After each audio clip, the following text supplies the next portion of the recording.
en train de dissoudre des partis au Sénégal. léegi d'accord Cheikh pour ne pas sorry su ñëwee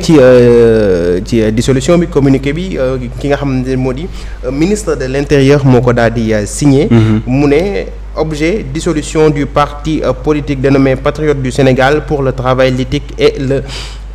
la fraternité PASTEF enregistré sous le récépissé numéro 17226 MTN NTSP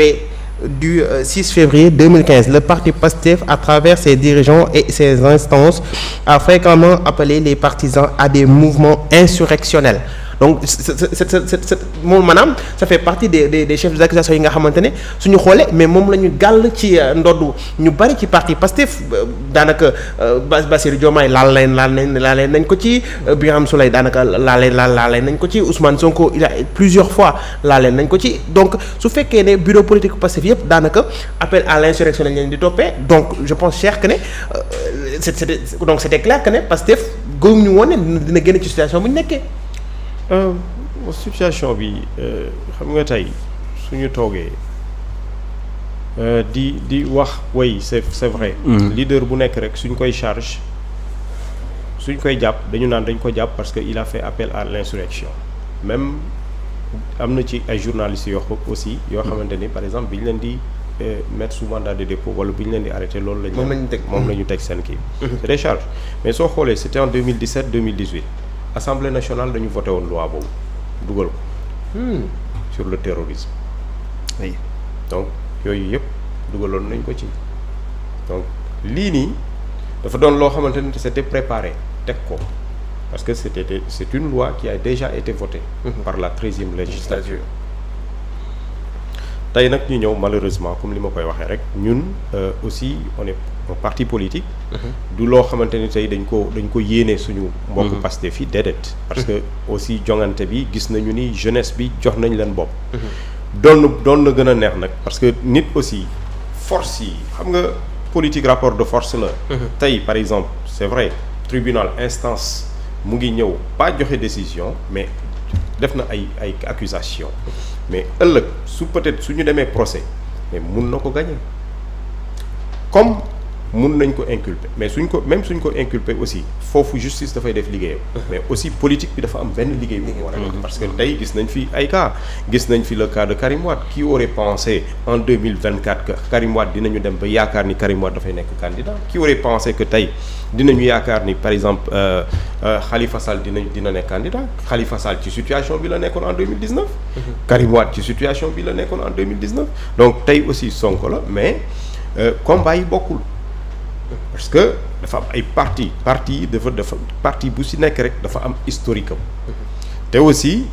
ñii dañuy ñëw parce que ñoom xam nañu ni par exemple suñu ñëwee ci échiquier politique bi du yomb donc ils sont en train de se battre ils vont continuer à se battre te je pense que lii du jeex nii quoi parce que mënul tëb rek comme ça mënul yomb non décision la boo xamante ni quand même du décision boo xamante ni nit ñi dañuy ñëw rek jàpp ko comme ça jàpp nañu Pastef tas nañ ko non mais tey xam nga nit tu sais la société ñun ñi dëkk fii tey dañu doon parce que liberté d'action il faut que ñu am ko xam nga tey suñu dëkkee fii ñu ne ok parti association mun nañ ko kii par exemple parti politique lii mooy conditions yi aussi il faut aussi ñu accepter nit ñi li ñuy def la liberté d'action loolu il faut que ñu nag accepter ko nit ñi parce que suñ ko deful tey situation bi dëkk bi ñu am jàmm parce que tey situation bi dëkk bi soo xoolee nit ñi mënuñu def les manifestations quand même on repris parce que même ce matin bi ñuy def édition spéciale on nous signalé que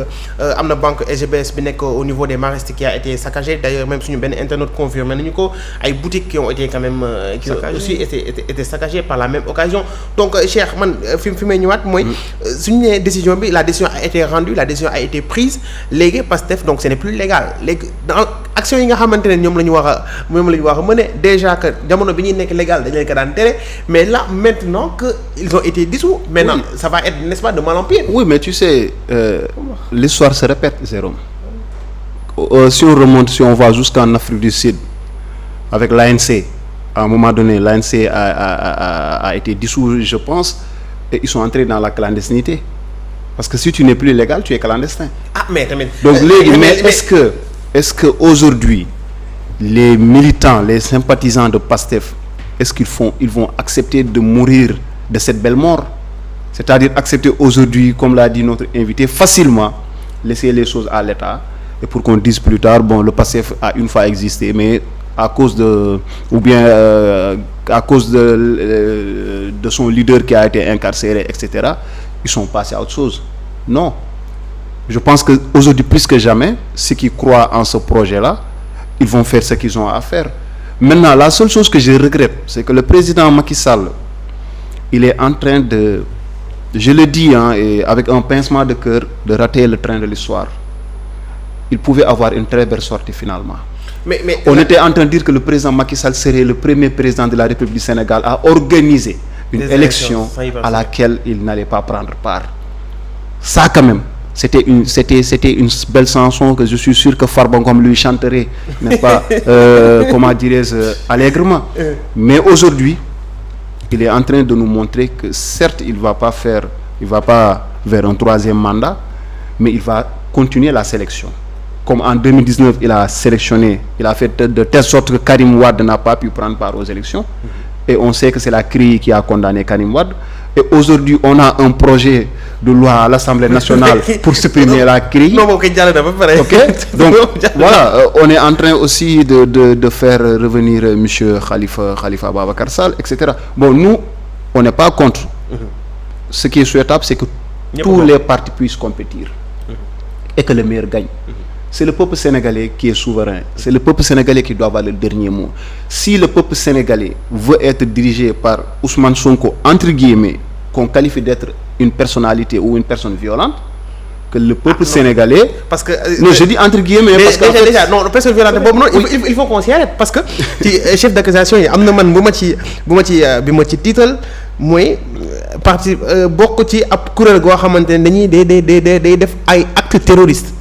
Ça du man maa ko wax dama ko tekki ci olof pour ñi nga xamante ne xëy na duñu comprendre li procureur bi wax mais Ousmane Sonko entre guillemets a été jugé, a été presque accusé. Non, n'a pas accusé, oui. Ouais, loolu la ñu wax parce que loi bi ñu régir li nga xamante ne moo di parti politique yi loolu da ko cee laale donc jamono ji suñu naree des foofu noonu comme tu l'as dit tantôt militants yi xëy na bëri na ñi nga xamante ne ñoo ngi topp Pastef te on sait vraiment que jamono ji ñoo ngi ci période de massification bu extraordinaire gis nañ vente de bracelets yi nga xamante ne ñoo ngi koy def dans les 4 coins du Sénégal mais léegi nag su fekkee parti bi légalatul ndax activité yooyu yëpp dinañ ko mën a wéyal Lamine. xam nga histoire du Sénégal soo ko xoolee par exemple bi ñu amee temps au parti unique avec le parti socialiste du temps de Senghor. Le PAI était là parti exécutif mais dañu nekkoon dans la clandestinité parce que noonu lañ leen traqué woon à Saint-Louis di topp seen responsable di leen jàpp di leen tëj. En Afrique du Sud on a fait la même chose avec l'ANC de Mandela. Ok, en Irlande du Nord on a fait la même chose. Donc histoire aussi nga ñëw États-Unis ci kii répression bi avec les Martin Luther King les Malcolm X ñu def la même chose ñoom ñi nga xamante ni ñoom la ñu oppressé woon ñoom victimes yi ñoom ñoo mujj nekk les oppressés ñoom la ñuy conseillé parce que presse bi loolu la doon wax ci ñoom mais tey soo xoolee situation bi nga def diagnostic boobu noonu nga xool nga ne mais attends ñun dafay mel ni parce que li ma lay wax ni histoire la ça date de plus de 60 ans ñu delluwaat ginnaaw ci loolu waroon nañu dépasser loolu lii amul man je pense que tey fii lu fi nit def rek ëllëg dañ koy nettali. mais est-ce que militants yi nañ ko nangu déjà. militants yi xam nga militants yi ñoom fu mu toll nii su décision justice génnee après solution politique mooy am solution politique mooy am parce que gis nga politique su juge bi defee lu mu war a def ba pare moom dafay ñëw ci juridiction bu mu nekk mu ñëw il lit le droit mu wax li droit wax après nag dafay incomber à la personne au président de la République moom mu jël ay décisions parce que tey su fekkee ni waa kii Pastef ak population sénégalaise bi d'accord ñu ci loolu mais war na mën a dellu ginnaaw parce que ñun bu muy ne je ne serai pas candidat du ma nekk candidat damay ñëw organiser des élections mais les gens ont mais soo lire discours bi nga def lexicométrie du discours da ngay gis ni ligne par ligne nga xam ni ji fii lu doon def c'était prévisible. Voilà. léegi Cheikh maa ngi wax conséquence la réaction déjà on le signale des manifestations loolu moom nekk na loo xamante depuis hier ça a commencé mais maintenant là parce que quand je dis réaction je parle des militants ñi nga xamante xëy na tey identifié nañu leen à partir de Pastef ils ont vraiment il ou elle yàgg nañ mën a ay combats yi nga xamante ne day jëm ci préserver parti Pastef ak seen leader Ousmane Sonko jamono ji et je peux confirmer qu'ils sont dans la clandestinité maintenant. Comme li ma ko doon wax lii lañ daan xañ ba ñuy légal su nekkee jamono ji moom la ñuy bëgg a def là ndax prison yi aussi duñu gën a fees. waaw bon jàpp bi moom tar na